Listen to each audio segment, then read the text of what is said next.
Hello everyone, welcome to my How to Structure a Business Report guide. As a lecturer, I get quite frustrated that I end up spending a lot of time taking students through how to write a report. Instead of giving them feedback on their assessment details, I spend time giving them feedback on the format. So this will help you make sure that you get the format correct and that I can give you feedback on the assessment, not on the format.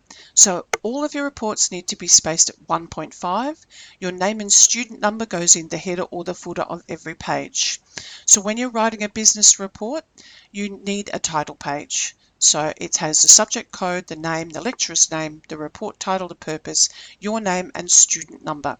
If you have to write an executive summary, the executive summary goes straight after the title page. Many students make the mistake of putting it after the contents page, but it goes before. In the real world of business, many times the only thing that's actually read in a report is the executive summary. So it needs to encapsulate all of the information, including your conclusions and recommendations. Then comes the table of contents.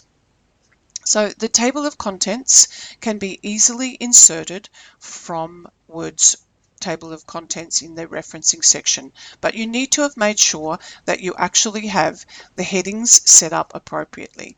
So you'll see here, I have here a series of headings in the style guide. So at the moment it's changing the size to what I don't want, but I can easily go back and change those sizes back to what I want them to be.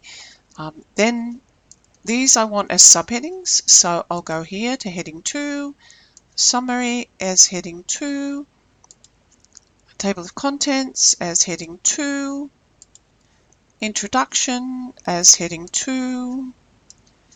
So you get the idea anyway. You go through and you highlight these using the styles that are across here. There's also a little drop down box where you can change the styles and you can create your own if you get excited about that. So how do you put in your table of contents? Put your cursor where you want it to be, go to references along the top, and if I just move this over a bit, you will see table of contents here. Click on the table of contents. It will drop down a box that gives you the sorts of formats that you can have. Click on the one that you're happy with and it will automatically insert it for you. Now if you need to update the table, you simply click on it, you bring this up. You can update the page numbers only if you've added more material, or if you've put in more headings, you can click on update the entire table. You can also change the shape and the structure of it by clicking on that little drop down arrow there.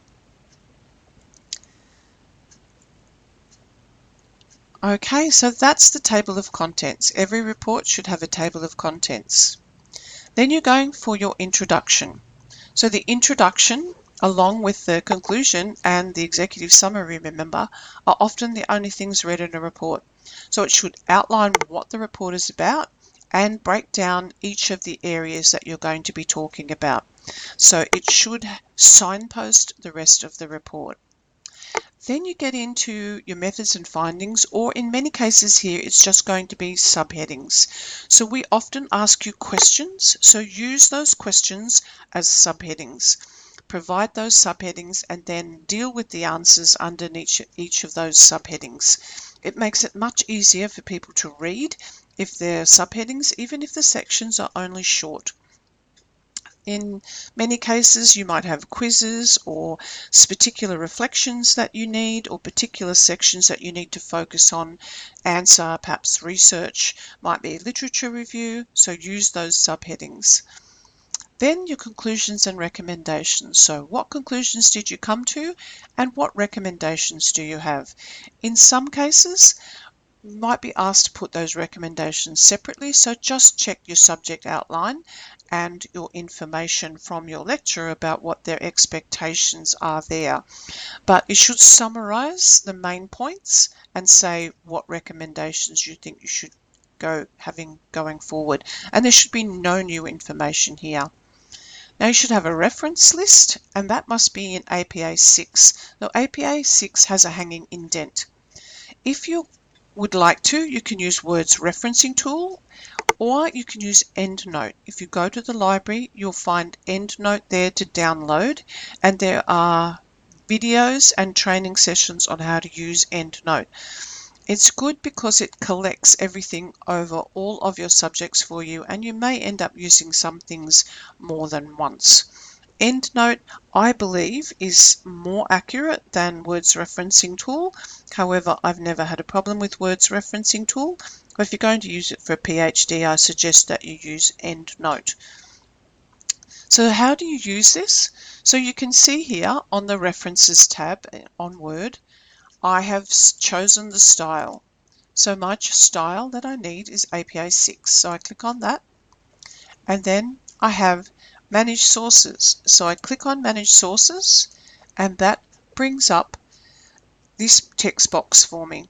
Just move this over so you can see it better. So if I want to put in a new reference, I bring this up, and I have a whole range that I can select from. See, you've got books, articles, electronic sources, performances, miscellaneous, films. So there's a whole stack of stuff that you can use there. Often you will probably use a website sometimes when you've got some information. So you can click on this and it will show all of the fields that you can fill in. So let's pretend that we are doing my business one. So the name of the author, the name of the web page, the site,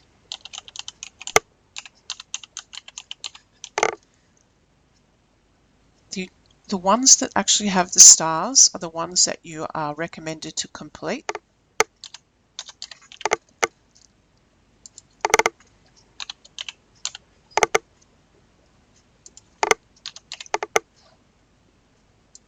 The accessed is also useful.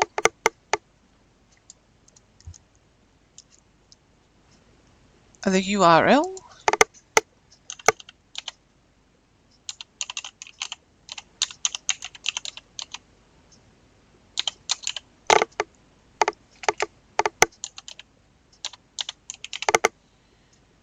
and then you go OK, and that has saved that there for me, as you can see. So I close that now, and if I would like to insert that as a citation, now remember, anytime you use material, you need to cite it. Don't quote large sections of text because that could take you into the plagiarism realm. So you're better off to turn it into your own words and then put in a citation. So to insert citation, simply click on that and click on that, and that will insert the citation automatically for you. So it saves a lot of time if you want to do that. If you have a look at here, you can see that I have quite a lot of sources. So I have saved these over quite a period of time, and I do use them again and again. So then to insert your reference list, all you need to do is go to the end of your report.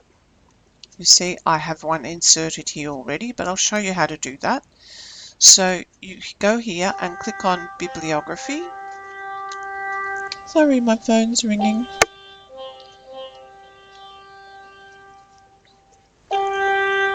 Just shut that down for the moment.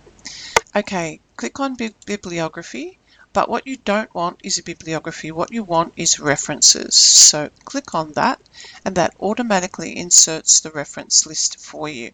And see, it has also put in the hanging indent because, as I mentioned, a lot of people get that wrong. So that's how to put in your reference list. Then if there are any appendices that you need, so something where you might have results of quizzes or perhaps comments from your hosts if you're in workplace learning, or there might be tables or other information you want to provide, you can put those in the appendices. So you need to make it as readable as possible, so take some care with how you present it on the page. So best to put it in in 1.5 spacing, as I've mentioned already.